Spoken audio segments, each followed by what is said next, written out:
Wondering how to change your headlight switch on your 66 Impala, Caprice, Biscayne, Bel Air? Well, it's right here. I'm going to show you how to do it. Some problems you may be having with yours. I guess you could see at the bottom here the difference when the lights are turned off versus on. And the fact that the dash lights are really not that bright on the Impalas. Plus, I'm just going to shine through here. When I pull out the headlight knob, my headlights kind of blink on and off. Got to wiggle the knob to make them work. So we're going to fix that. When you're replacing the switch, the first thing to do is remove this knob. It is done so by locating this quick release on the old switch.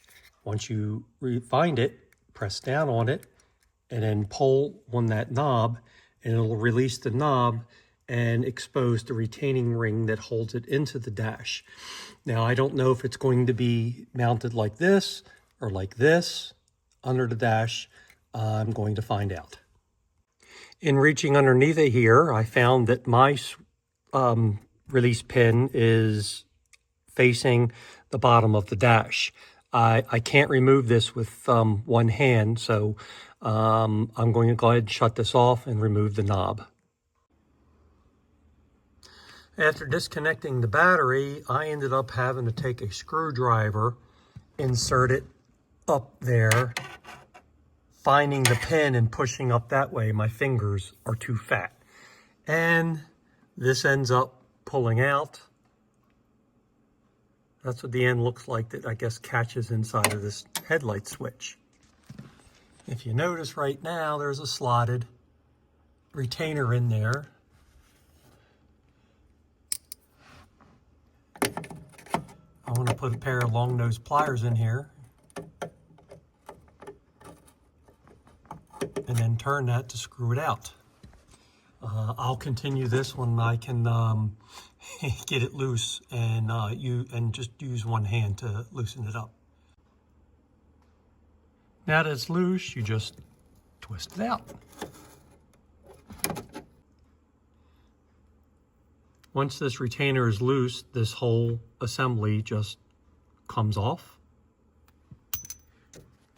And you can just reach up underneath of the dash and pull the headlight switch out, along with all the dust.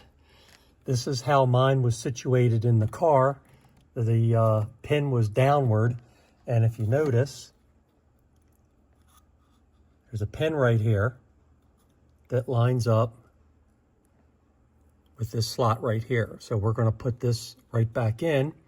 While we're looking at this, we just want to make sure that we've got the right switch. Looks like it's going to be about an 8-wire one. I should have the right switch. All I'll have to do is transfer the connector from the old one to this new one.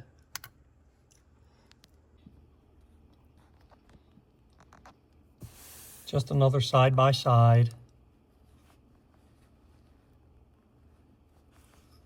Same amount of terminals in the same position. Next, you just simply push the old connector onto the new switch and reinsert it back up here.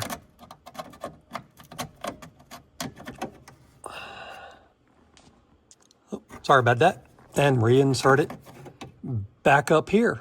I'll go grab the retaining nut and bezel and take it from there. All right, I tightened up the retainer inside. Interestingly enough, the slots lined up as they were with the original switch in there. And when you're doing this, as I've showed you earlier, don't forget to line that pin with that slot in the dash. And then all you do next is shove that back in. And then you just shove this all the way in, somewhat hard, until it clicks. And now it'll stay in the switch and operate as normal. All right, with the knob reinserted, Turn it on. I don't know if the dash lights are much brighter or not. Maybe they are. But more importantly, when I pull out on the knob, the lights come on. No more wiggling the knob around. So that's how you do this easy job.